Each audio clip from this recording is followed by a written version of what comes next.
Everyone. I am Dr. Lauren Wintermeyer. Thanks for joining me this afternoon. And to those of you listening later on the archived webinar, thanks for logging in and checking this out. This is going to be part one of a 6-part series of webinars designed to help folks with professional development for the Get Focused, Stay Focused follow-up modules. I worked together with Amy Bryant and Erin Hansen from Carpinteria, who were part of the pilot program for Get Focused, Stay Focused, and we worked together over the last several months to develop this series of webinars, as well as some resource materials for you and your colleagues to use as you plan for implementation of the follow-up modules. I'm going to go forward to give you an overview of our session today. I will share a little bit about the background of Get Focused, Stay Focused, and let you know what's coming up in the future webinars. And the goal of this first webinar is just to give you an overview of the initiative and really the background information. So if you're already implementing your Get Focused freshman course, a lot of this is going to be review material for you. But if you want to share this presentation with anyone new to the initiative or new in your district, this is a great way for them to get the big picture about Get Focused, Stay Focused before getting into the details about the modules. I'll give an overview of the module content and then talk about what you might want to do as you do your next steps toward adoption and implementation of the initiative. We'll make some time for Q&A at the end, and then I'll give everybody that reminder of the upcoming webinar series. So within the 6 sessions that we're going to have over the next couple of weeks, again, today's our overview session. Next week, Erin Hansen is going to give a presentation on implementation strategies and really looking at how you can fit those modules into 10th, 11th, and 12th grades and different models for doing that that we've seen successfully incorporated at other high schools. She'll also do an in-depth review of Module 1, followed the next week by Amy Bryant doing an in-depth review of Modules 2 and 3. So in each of those 3 sessions around the specific modules, it will be a much more in-depth coverage of the scope and sequence of the lessons, best practices, and how to train your coworkers and colleagues if you happen to be the lead teacher on your campus. And then finally, in the last week of the series, which will be the week before we go on holiday break, I'm going to do an overview around counselor integration. So your counselors may or may not be the instructors of the modules, but I'm really hoping that you can find a way, if you're the instructional teacher, to work with your counseling faculty and have a collaborative teaching model for all of this content. So again, this is just an overview of what we're going to be covering in this series of 6 webinars.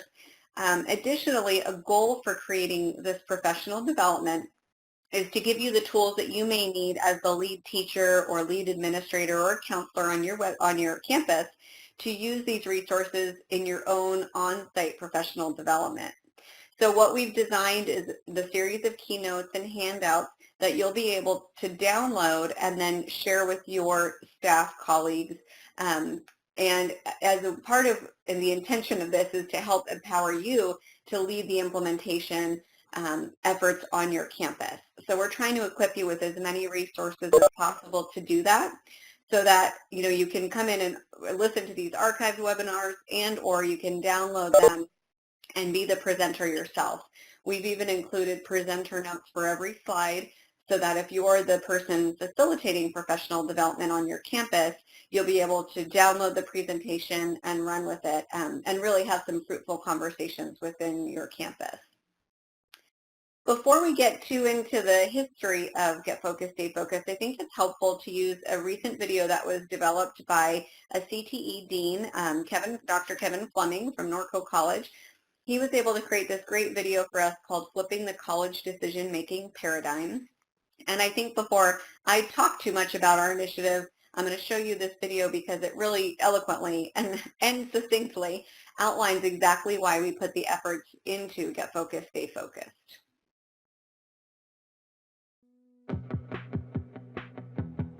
It's quite shocking when you think about it. Ask any adult to describe how they approached 3 significant life choices: their major, their college, and their career. Ask them to recall, in order, which they chose first, second, and third. They'll probably tell you that the first thing they chose was the college they wanted to attend. Perhaps they picked a parent's alma mater, or one based upon location. And after choosing a college, most settled on their major, but usually not right away. And that choice is too often driven by current interests or the persuasion from a friend to declare the same major. Finally, somewhere near or even after graduation, they then picked their career. They embarked onto the job market expecting to get hired given their education. But in today's economy, that is a rude awakening for students and parents alike. 33% of college graduates are still underemployed well into their 30s. Most graduating high school students today make these choices in the same order. But when we ask self-aware, mature adults what the selection order should be, they respond without hesitation. Choose an initial career first, a college major second, and the college itself third. This order just makes sense. Your career choice dictates what major to pursue, which in turn helps identify the best college or training choice. Our educational system is very well intentioned, but incredibly misaligned. The truth is, the pendulum has swung too far toward college preparation and away from career preparation. We encourage a college-going culture even as early as elementary school, with university pendants decorating second-grade classrooms, and an exorbitant amount of time in high school is spent on college application essays and the FAFSA. At some point in recent history, we have transitioned from asking the more important question of what do you want to be when you grow up, to now asking where are you going to college? The problem isn't that we need more students to attend college. The problem is most are not finishing. Enrollments in colleges and universities have reached an all-time high, but over 45% of students who enter are not completing their degree. Often, this is because they are juggling too much. They discover they picked the wrong major or attended the wrong institution, or they don't see the connection between their classes and the job market. In fact, for most college dropouts, they simply lose interest. For every young person in America, whatever their background, one of the essential purposes of schooling should be to help them develop the knowledge and skills needed to search for and obtain work that they find satisfying. But instead, when students finally make it into a college classroom, most arrive without any career direction or idea of what they want to get out of their collegiate education. They amass an insane amount of student debt, taking classes that have little application to their future goals, and far too often with no credential to show for their efforts. By comparison, the Swiss education model uses a nationwide system that matches high school students with training, jobs, and education, which keeps their older teenagers engaged. The Swiss have made learning to work and learning about work central to their education system. Many 16-year-olds in Switzerland already have secured apprenticeships embedded within their schooling, and all this has resulted in a youth unemployment rate below 4%. In fact, education works differently throughout the rest of the developed world. At the end of the day, about 40% of Americans earn a college degree, similar to other countries. But the difference is how many students make an attempt but drop out, costing students and taxpayers billions. America today has the lowest college completion rate in the developed world. But research shows that students who enter college with an informed declared major are far more likely to take the right classes and graduate by double than those who wander through the maze of educational choices.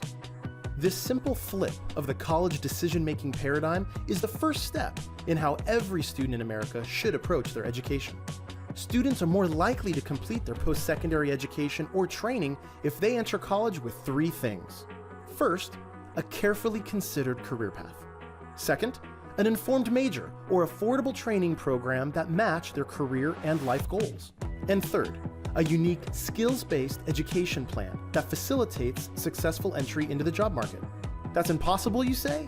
It's not, as over 150 high schools across the country are discovering as they help their students get focused in the 9th grade and then stay focused in the 10th, 11th, and 12th grade. With this focused effort, they'll graduate from high school with a 10-year career and life plan that is the blueprint to developing the skills to be employable in a highly competitive global workforce. For the sake of our students, our families, and our country, we can't afford to get it backwards any longer. It is time to flip the college decision-making paradigm and help students understand the most direct route to a self-sufficient future.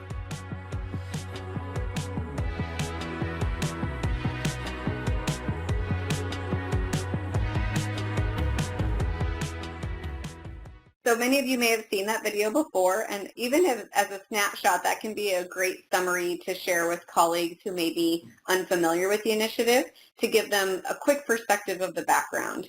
So again, all of these resources will be available to you for download and use on your campus.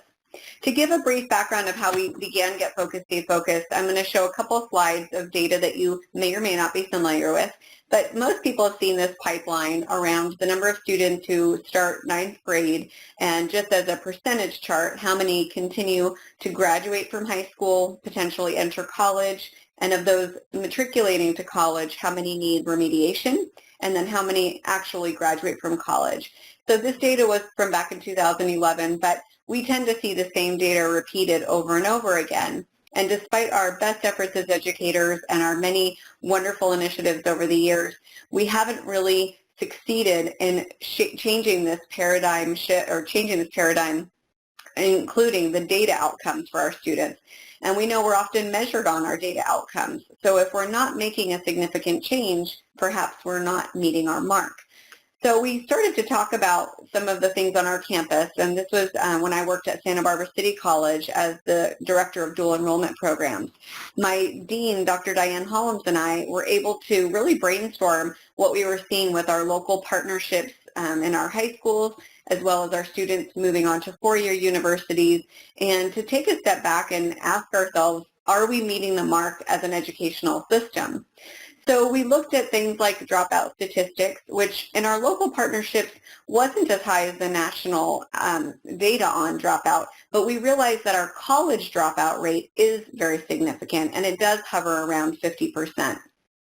So a lot of data is also looking at student completion within 6 years of entering college, and that's really where they're looking at the college dropout rate. We also know that many students who enroll in community colleges are coming in with the need for at least one basic skills, sometimes called remedial course, in either English, reading, or writing. English, writing, reading, or mathematics, pardon me. And with that data, we also find that the more exit points there are for students, meaning the longer it takes them to reach college-level coursework, the more likely they are to drop out at one of those exit points. So from the community college perspective, and I currently work at Ventura College as an academic counselor, we're working closely with English and math faculty to try to reduce those numbers of exit points and to try to find strategies to help students stay on track and complete their goals. However, this is still a conversation that we have regularly, and we're still hoping to move that needle, if you will, around these data points. And again, that last data point shows that a very low number of students who do come in needing remedial reading will actually be able to complete their bachelor's degree. And as a former high school English teacher, I would posit that this is because students who cannot read at the academic level and across disciplines will not be able to be successful in coursework across all disciplines for general education and or in their major coursework. We started to, again, evaluate as a system, were we reaching our goals? And I think it's obvious to say that we definitely realized there was room for improvement. And we also wondered how our colleagues saw their students within these statistics. So as you have these discussions on your own campus, I hope that you can really bring your data to light, work with your institutional researchers, and evaluate whether or not you think you're hitting the mark with all populations. So really looking at this from a student equity lens, and looking at it from the relationship of all of the different initiatives that are happening on your campus. So identifying what's working well and where there may be room to improve that achievement gap for your diverse students. And of course, all of this is to highlight what you might be missing and what you may need to work on. What we found in our partnership was we had a strong dual enrollment program, but we weren't reaching all of our local population. We found that it was students who were motivated, who had parents who were involved in supporting their education, who were often the academically advanced students who were taking advantage of dual enrollment and early college access. So what we designed was a program for which students could get dual enrollment credit in ninth grade for taking the career choices and changes curriculum as a course. And we designed a 3-unit course that's under the CTE development of professional development studies. And it allows students as freshmen to earn 3 units of college credit toward an associate's degree. And many of you who are listening are probably very familiar with the ninth grade intervention. So I'm not going to spend a lot of time on that because this is really to focus more on the follow-up modules. But if you are new to Get Focused, Stay Focused, I do encourage you to do some research on our website and really learn about the background of the initiative at a deeper level so that you can be fluid in the conversations you're having on campus around the methodology and all of the research behind what we've created. So the question that remained for us when we were starting all of this program was, what would it look like if we could create a program to reach all students? And that ultimately could increase intrinsic motivation for our students. Because we know when we look at research around concepts like growth mindset, it requires that students be motivated to continue to pursue their long-term goals. If you are familiar with Angela Lee Duckworth, she has a great TED Talk in which she talks about growth mindset and talks about grit and persistence, and said it's really about students persisting in the idea of almost like a marathon to continue to work toward those long-term goals. It's not a sprint for our students. It really has to be a long-term investment in their future. So what came out of this was what we ended up calling our progression and education model. And again, we wanted to create something comprehensive for every single student. I'm going to go to a slide that's got very small text, and I realize it may be a little hard to read on your monitor, but please know that, again, all of these handouts are going to be available to you, and we have this particular handout already on our getfocusedstayfocused.org website. But if you are able to read the steps, ideally what we would like to see is that students either in middle school and or even in elementary school begin that process of learning about careers, the world of work, and have an opportunity to start doing some career exploration, thinking about what their values are, what they're interested in, what they're naturally good at, and where their strengths lie. So that as they transition into high school, so either in 8th grade or in 9th grade, they would take a semester or a year-long freshman transition course. And we put there that dual credit is optional because this whole initiative can be done without dual enrollment or without articulated credit. I will say that in my local district, we now offer this course for articulated college credit. It's articulated with a course that I taught at the college campus called Counseling V02. It's career planning and life exploration. So in our local partnerships, our students are able to earn 3 units of CSU transferable credit. And again, in our Santa Barbara partnerships, we offered this as CTE credit, so it counted toward an associate degree. So in our model, the course is a semester long, but we have worked with many high schools around California and different parts of the country in which they teach this freshman course over the length of the entire 9th grade year. In this course, students use the Career Choices or Career Choices and Changes curriculum, and I'll get to those in a moment, and they create an online 10-year plan that will follow them throughout their college and adult years. What we realized after we started implementing the freshman course was that we didn't have a mechanism in place to be sure that students would meaningfully revisit that 10-year plan every year. So when we started the program, there was no Get Focused, Stay Focused. It was just the freshman transition course built on the Freshman Transition Initiative standards out of George Washington University. So after we began the 9th grade course over the next couple of years, this was 2009 to about 2011, we were getting feedback from our local schools that we needed to help them develop a meaningful follow-up for the additional years of high school. And that's really where Get Focused, Stay Focused began as a grassroots effort. We worked within our local partnership to develop the follow-up modules for 10th, 11th, and 12th grade. And in a few minutes, I'll be going over the general concepts that are covered in each of those modules. But this handout is really to succinctly lay out what we're hoping to achieve within each year of the secondary high school experience so that ultimately when students matriculate to college, they can come in on track for college-level coursework. If they're ready to go directly into the career world, they understand what transferable skills they need to have developed in high school so that they can go into the world of work successfully. We want students to hopefully pursue some type of post-secondary training with the understanding that their job opportunities will be expanded with the additional skill set that they'll gain, whether that's in a traditional 4-year college or university, a 2-year college, and or a career technical program. As I mentioned in the part of the initiative, the freshman course uses one of these career textbook options. So on the left, you see the Career Choices original textbook that was designed for the high school or 8th grade implementation. The Career Choices and Changes textbook in the middle is the curriculum we teach at the college. And in our local partnerships in Santa Barbara and Ventura, this is the curriculum we use because the course is offered for college credit. So if in your partnership you want the opportunity to offer this as a either dual enrollment or articulated course with your community college, we would recommend using Career Choices and Changes. Either version of the textbook comes with the online 10-year plan platform. The Career Choices curriculum in the high school uses what we call the Essentials version of the online 10-year plan, which is a more succinct version of the plan. And we find that for most high schools, the shorter version is easier for them to cover in a semester-long course. In the Career Choices and Changes textbook, there's a longer interactive 10-year plan, and that is what I use with my college students at the community college level.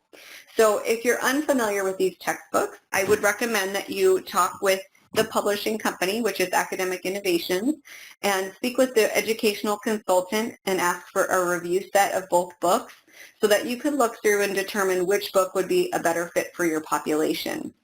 You're also able to get a demonstration account, a pre-populated account of the 10-year plan, which would allow you to look at whether the Essentials, the shorter version, or the interactive version would be a better fit for your students as well.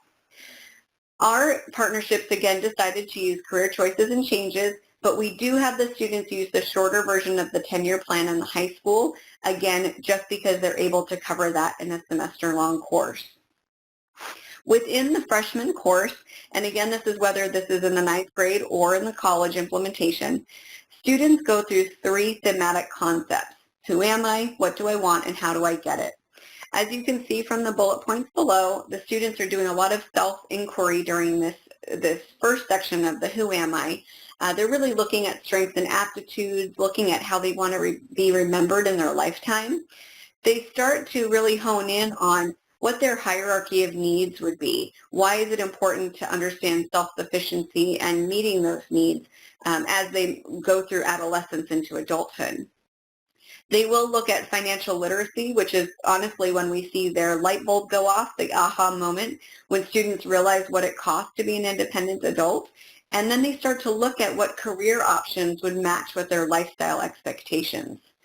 Students do very in-depth research around 3 career pathways of interest, and they will continue to do that research as they go through the follow-up modules as well. And they start looking into how this ties with post-secondary training. Again, the course culminates with the creation of their online 10-year career and education plan.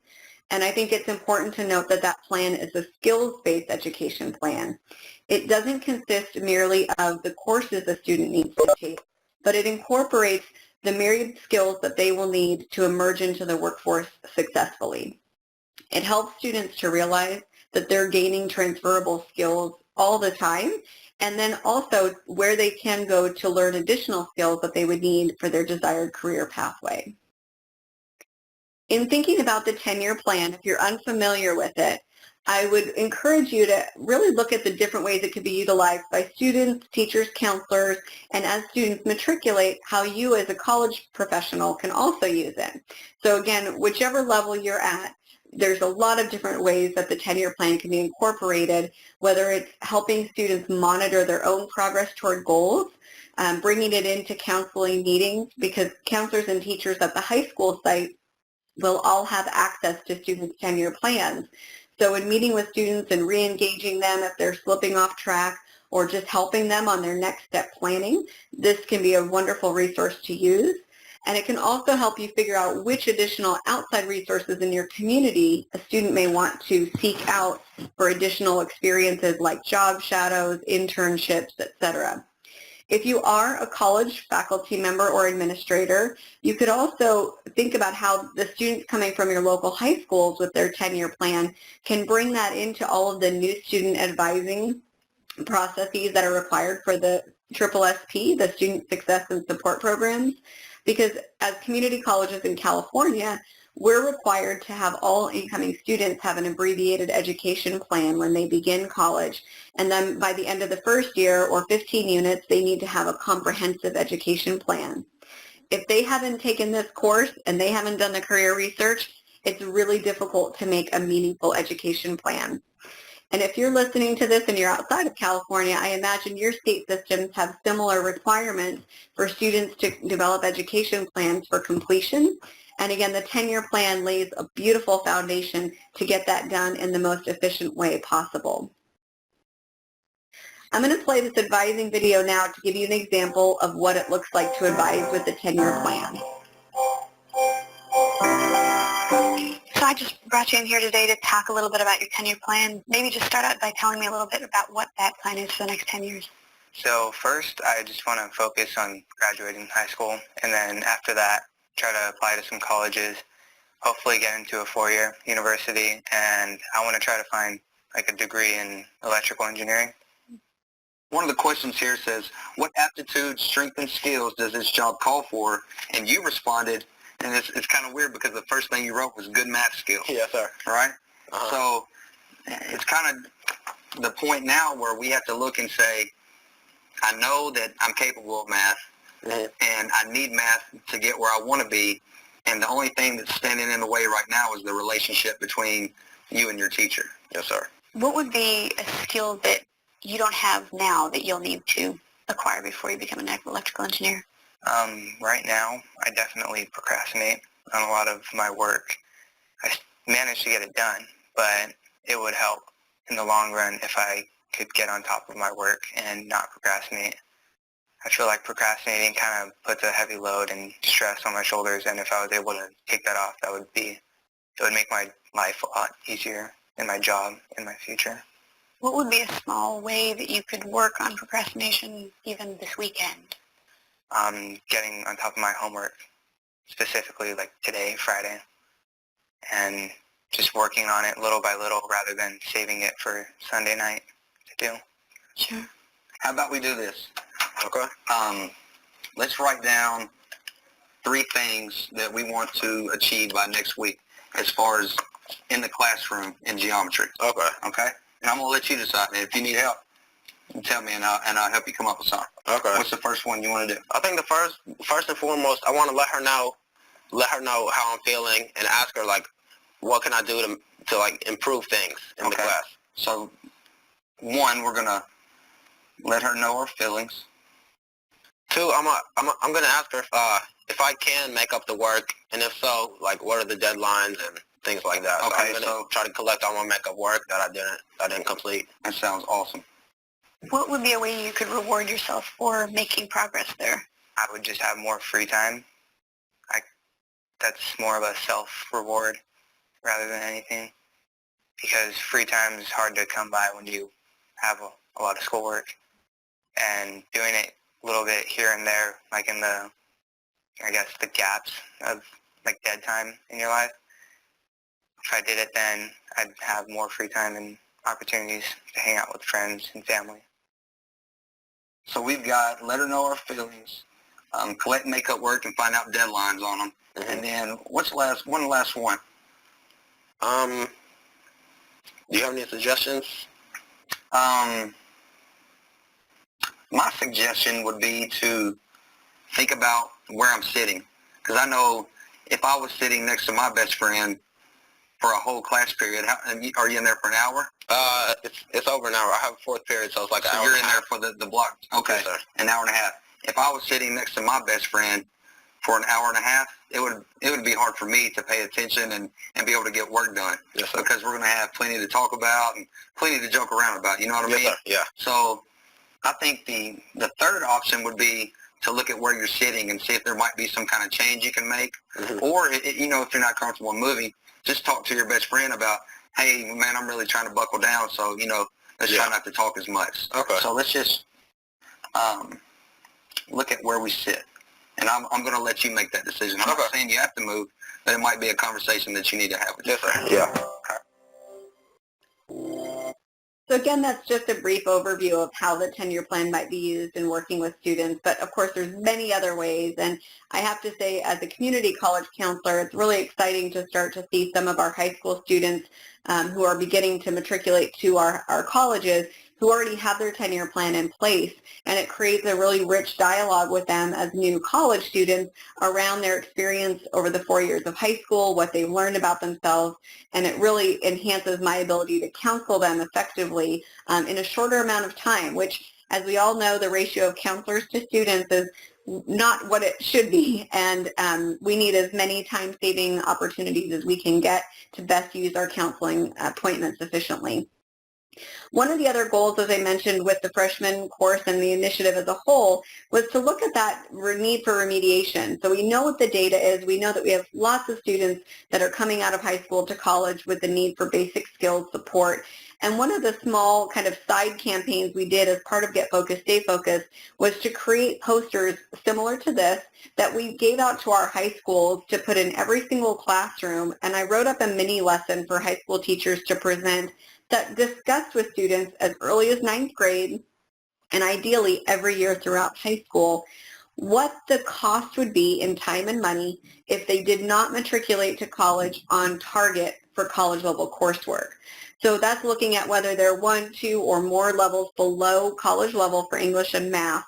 And we analyzed the cost of textbooks, per unit enrollment fees, and how many hours of lecture and lab time that they were going to be spending in addition to homework to get through those courses. So this is an approximate cost, and I will say I did borrow this idea from Sonoma County Office of Education. I always like to give them credit because they thought of it first. But this was a great campaign that we found really helped students and teachers to have a meaningful dialogue about the importance of their core academic courses. So again, the goal of this initiative, one of the key goals, I should say, is to increase intrinsic motivation. And if students start to realize the importance of doing well and how that relates in dollars and cents, that can make a big impact for them. So that covers really the Get Focused part. That was, again, the semester or year-long course in 9th grade as part of the Get Focused, Stay Focused initiative. As we look at the Stay Focused part, this is what we designed for the 10th, 11th, and 12th grades. So the materials here, again on the left, would be the program and instructional manual that talk about the entire initiative and has a lot of resources for professional development. The middle picture shows just Module 1, and we're going to talk about all 3 modules. And then again, the 10-year plan accompanies the modules as students continue to learn and grow. So they create their initial 10-year plan in the freshman course, and then they update and get enhancements to the 10-year plan as they go through modules 1 through 3. If you notice in the right-hand corner, bottom corner of your screen, there's a picture of a smartphone with the icon for my 10-year plan, because there's also an app for smartphones that students can download, and we recommend that they download it after they've finished their original 10-year plan, because then their app will be populated with all of their data. This way, when students meet with teachers, counselors, or administrators, if they don't have a computer handy, they can pull up their smartphone and show their 10-year plan through that. And they can also share that with friends, family members. It can be a great conversation starter. And of course, in a counseling appointment, I want students to share their 10-year plan with me so that I can pick up right where they left off in the high school. This is a picture of all 3 modules. I know the colors are kind of similar, so we're working on reprints where they'll maybe have more of a distinct look, so it will be very clear that there are 3 separate modules. When we originally designed them, the idea was that Module 1 would be for 10th grade, Module 2 for 11th, and Module 3 for 12th grade. But as you'll hear in the second webinar series on implementation, there are schools that are implementing all 3 of these in the junior year of high school. There's a lot of different ways that people are instituting them on their high school campuses. So don't feel like you have to get attached to each of the grade levels. Particularly if you work in an alternative education setting, there are a lot of creative ways for implementation. In a brief overview of Module 1, I'd like to share that this focuses on developing the attitudes and aptitudes to promote college and career readiness. So just like we talked about with readiness regarding English and math, we want students to understand college access and affordability, that there is an appropriate post-secondary option for the major or area of study that they want to pursue, and all of that is tied back to their long-term career goals. Within Module 1, we also have students look at high-demand careers. As they research through U.S. Department of Labor websites, as well as resources through our California Department of Education, there's so many different resources through the Chancellor's Office for community colleges as well. Students can start to realize that there are high-wage, high-skill, and high-demand careers in their geographic regions and beyond, so that they can make an informed decision about not only what a good fit for them would be based on their personality and everything they learned in the freshman course, but also where are the jobs going to be when they're done with their training. And this helps them to realize that perhaps pursuing a higher degree and or stackable certificates may be advantageous for them to have a higher earning potential as they go forward in their career. Ultimately, at the end of each module, students will go back and update their tenure plan to reflect how they've grown and changed over the last year. And we often have people ask how we can expect students in the high school level to make big decisions about their life. And I always say, I would rather students have opportunity to do this inquiry early and often so that they're not shocked and intimidated by it when they come to college. It's really difficult for a matriculating high school to college student to mark a box and pick a major if they have not done any career exploration ahead of time. Not only that, but we see students changing their majors countless times, which holds up their progress toward degree completion and transfer. So the earlier they can do this research, the more likely they will be to matriculate with intention, to complete on time, and ultimately to really know where they're headed after college, because that's what the purpose of post-secondary education is. It's not just about earning a piece of paper, it's about preparing students for life after college.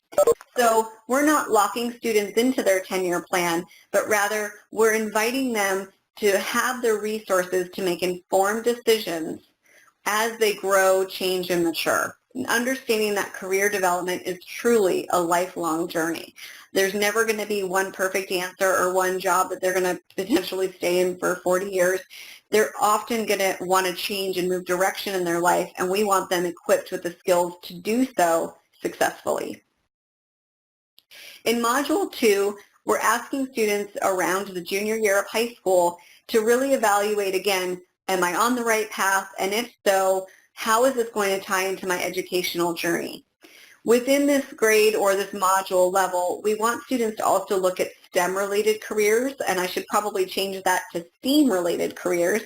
But having students understand that with all of the initiatives around STEM and STEAM, there are a lot of incentives for students to follow pathways in this area. And additionally, students may not realize the non-traditional links to STEM fields. I often give the example that students who are passionate about writing and journalism may not realize the role that they could have as technical document writers and or the publicists for new technical manuals around technology advancement, as well as having strong communication skills to represent STEM companies. So again, this is a chance for students to realize not only the opportunities for things like scholarships and unique programs with supports like MESA programs on college campuses, but to really look at how this ties in with their own personal interests and career pathway.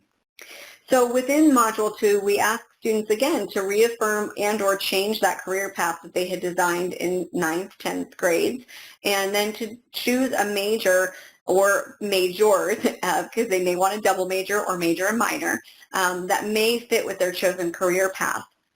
We want them to look at colleges and post-secondary options that fit with that major pathway, and then to look at how they're going to prepare for their applications. Now, if you're working with students during this module who say, I have no interest in going to post-secondary or college education, I really just want to get out into the workforce, what we counter-argue in this module is that eventually down the road, they may need some additional professional training, and whether or not that equates to a college degree, certificate, or any type of college completion, They may eventually need to take a class or two at minimum, and we want them to be familiar with the process of how to enroll in post-secondary institutions. So if you end up offering any of your courses for dual enrollment or articulated credit, students will likely get that experience through enrolling as a high school student. But either way, we want them to be familiar with filling out technical documents so that if they decide to do that later on or while they're still in high school, it will not be an intimidating process. And again, at the end of Module 2, they will once again update the 10-year plan. And finally, with Module 3, this is when students are taking action on their 10-year plan. So they've spent several years in high school at this point, gearing up for that senior year. And as I mentioned, I was a former high school English teacher, and I could see the fear in the eyes of my 12th graders as the college deadlines were approaching. And even now as a college counselor, November 30th always looms over our students as the transfer deadline as well. And our students often get sort of paralyzed by the fact that they have so much on their plate with their regular coursework, and they're not sure how to fit in their post-secondary planning on top of that. So what we've aimed to do in Module 3 is to lay out a plan for them, a college-going timeline, if you will, so that they can map out their to-do list month by month and really break it down into digestible parts. Things like applying for scholarships and financial aid, working on their resume and cover letter, practicing interview skills, so that they are ready to go on to that post-secondary option, whatever it may be, either educational or career, equipped with the skills they need for success. As they prepare to go on to that next step, we want them to do a lot of research on whatever their next step is going to be. So if they're going to a traditional college campus, they need to research things like orientation activities, the educational planning opportunities, all of the student resources on campus, etc. And if they're going directly into the workforce full-time and or part-time and or maybe going to pursue an internship while they're in post-secondary education, we want them to have their professional portfolio ready to go to be applying for those positions before they even exit high school. And of course, at the end of that 12th grade year, we want them to have their 10-year plan updated again so that it can follow with them to wherever their next step may be. So if you're considering Get Focused, Stay Focused, or you're thinking, we're already doing the freshman course, we're not sure if we want to do the follow-up modules, I would really encourage you to think about the benefits for all of your stakeholder groups and have these conversations within your board meetings, within your department meetings, in your whole staff development meetings, and really think about whether or not this is something that could be of benefit to your students. Again, this really started as a grassroots effort, and it's come from the vision that we want to serve students in a holistic way. We want them to be treated with the services that they need to be successful, because as we know, equity is not about giving every person the same thing. Equity is about giving every student what they need in order to reach their goals. So of course for students, we've talked a lot about what they're going to gain, but you could also engage your parents in these conversations about what this means for them. Of course, every parent wants their child to be excited about their future, but we also know if you're able to offer dual enrollment and articulated courses, that can be a huge benefit and cost savings for families. And this support system of Get Focused, Stay Focused is designed to help students with that college-going process, which many parents don't know about.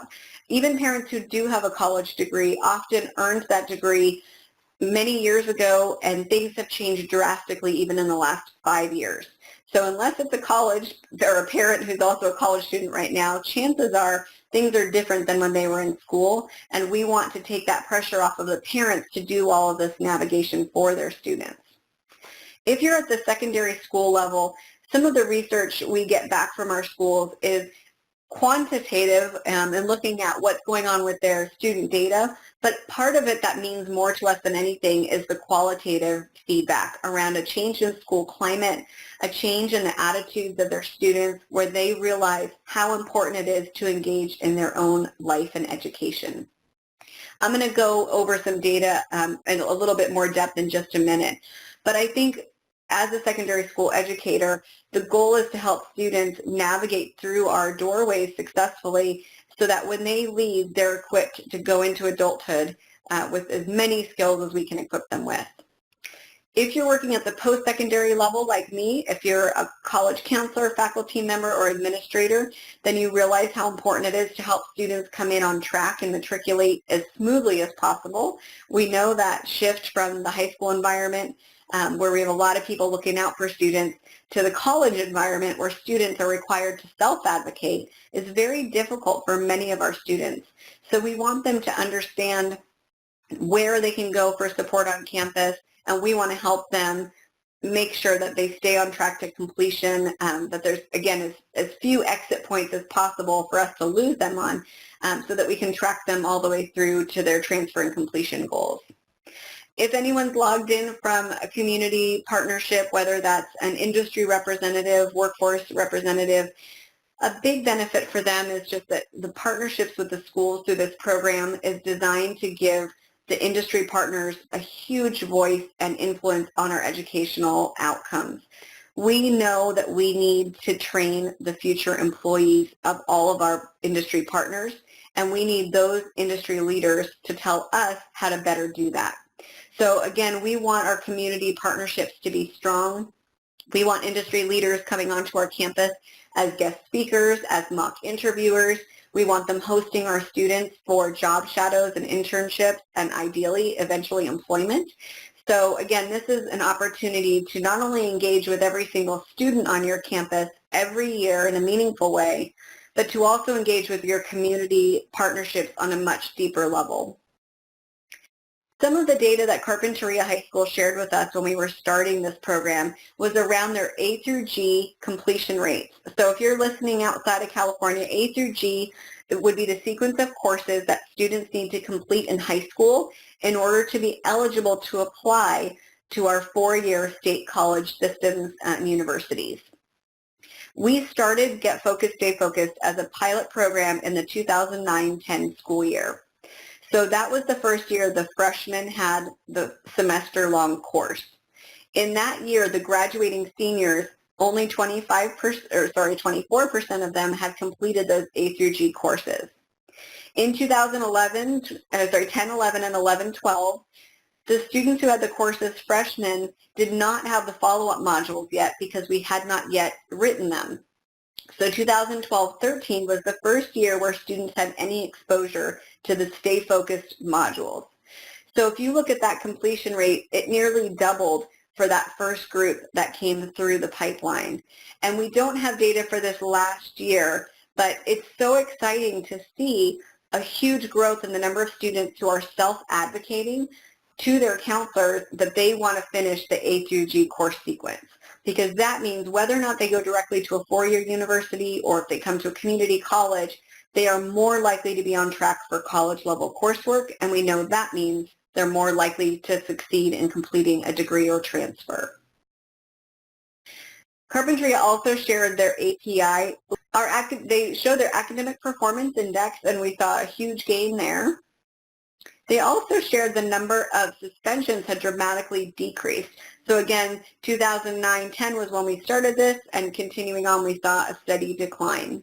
I don't have the most recent data, but I imagine it's continued to go down.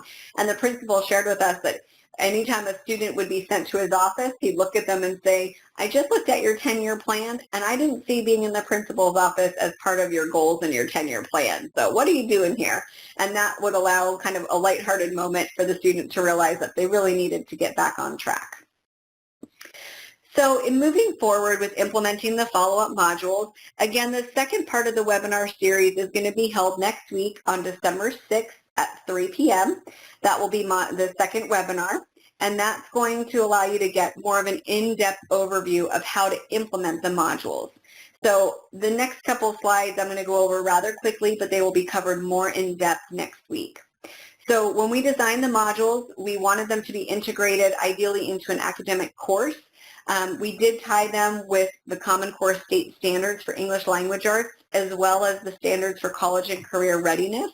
And we realized that these standards are exactly what cross-curricular teachers are supposed to be implementing. With that said, the idea is we want contextualized learning across all disciplines.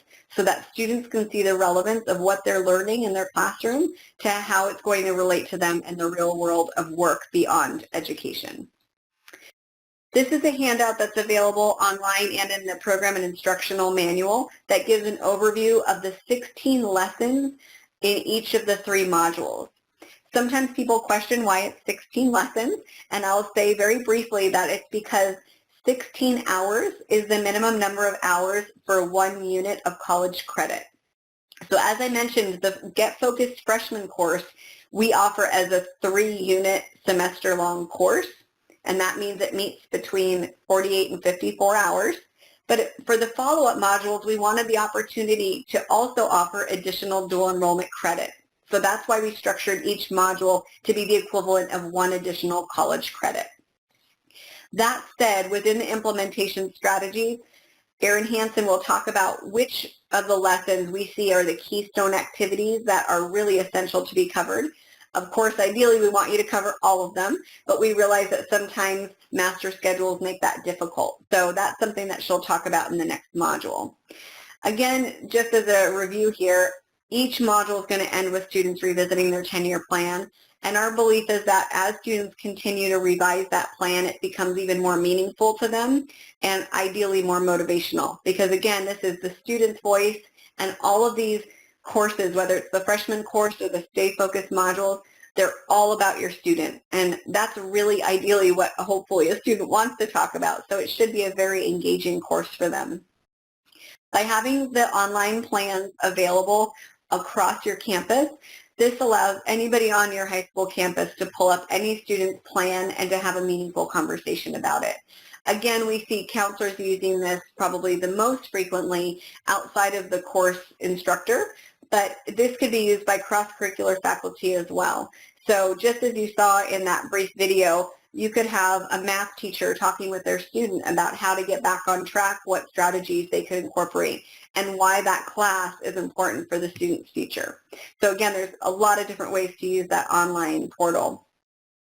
Within each of the modules, it starts and ends with structured activities. Again, that will allow students to update and enhance their 10-year plan. So in a nutshell, this is what Erin's going to be talking about much more in depth next week, but we've seen schools implementing the modules in an advisory model, so where it's an extended part of the day where all teachers have a cohort of students that they work with, maybe all 4 years, they follow the same cohort. We've also seen it implemented where there's a master teacher who rotates all the populations of students through to teach them the modules. We've seen this integrated into core subjects such as English and history because those are subjects we know every student will have each year of high school. We've seen all 3 modules offered together as a semester-long seminar in the junior year of high school. There's options like a Focus Friday, kind of a special event where students go certain Fridays throughout the year to receive instruction. And then there's many other options, but it really comes down to what will work on your campus. So while we love to give you ideas of best practices that we've seen from all of our partners around the state and around the country, we also invite you to share back other options of what's working on your campus because we really are a community of educators learning together. So we have a few more minutes before we wrap up, and we did save some time for questions and answers and any comments you may have. Again, today's focus was just on giving you an overview of the Get Focused, Stay Focused initiative, of the curricular tools that we use, and of how to integrate the modules into your initiative planning. I'm mostly interested in hearing more about the models that people have come up with to work the modules into their year. And you mentioned an advisory model. You mentioned working into the core subject areas like language arts and history. You mentioned semester-long seminar during the junior year, but there was something else you mentioned. I didn't get a chance to write it down. Can you tell me what that was again? I believe it was, I mentioned Focused Fridays, where it would be sort of a series of Fridays or some day throughout the week where over the course of the year, it would be sort of a special event for all students on campus. So that would be one way of spreading it out. One of the handouts that we're going to have available really shows different implementation modules. So whether it's only covering the keystone activities, if that's all you can cover, whether it's doing a semester-long implementation. One of the other things that when we originally wrote the modules, what we envisioned was offering the entire module over the 3 weeks following state testing in the month of May. Because a lot of our schools said once the testing was over, things got quiet and they had a little bit more time for the extras beyond the core concepts in their curriculum. So that was what we originally thought was the ideal place to offer this, so that at the end of each year, as students have had a full year of growth and learning, they could go back and update their plan. But some schools said, well, all of the module concepts are really touching on standards that we teach throughout the year. So what we usually recommend when working in site team planning is to look at the master schedule, and for, as it's decided where it's going to be offered, all of the teachers teaching it could look at their scope and sequence of what they're teaching and kind of identify areas where this would fit in. For example, there's a lot of social studies standards related to career, and looking at high demand careers and labor market trends and things like that could be integrated. That could fit in with an econ class, etc. So on some campuses, they're even dividing up the lessons across different disciplines to keep it truly a school-wide initiative, so that everybody in the campus community as a Get Focused, Stay Focused school is talking about the same concepts. Does that help? Yeah, no, very much. You gave me some really good ideas. That's just been our big concern. How do we do this? Yeah. And if you are available next week, I would definitely log in with Erin or listen again to the archived webinar, because that's the whole focus of the second webinar, is just all of the many different ways we've been seeing it implemented, and then also for participants to share what they've been trying. And of course, part of the best way to do this is to try something, and if it doesn't work, go back to the drawing table and see what might work better. No, thank you. You're welcome. Any other questions out there? So I thank you all again so much for joining me today and for being interested in the initiative, and we hope that you're enjoying what's going on your campus if you're already working with Get Focused, Stay Focused. And my contact information is not on here, but it is on the Get Focused, Stay Focused website. It's just my first and last name, Lauren Wintermeyer at gmail.com. If I can provide any follow-up information. Again, please tune in next Tuesday, the 6th, with Erin Hansen for the next of the 6-part series. And we hope all of these resources will be very useful to you in your campus work. Otherwise, have a great weekend, everyone.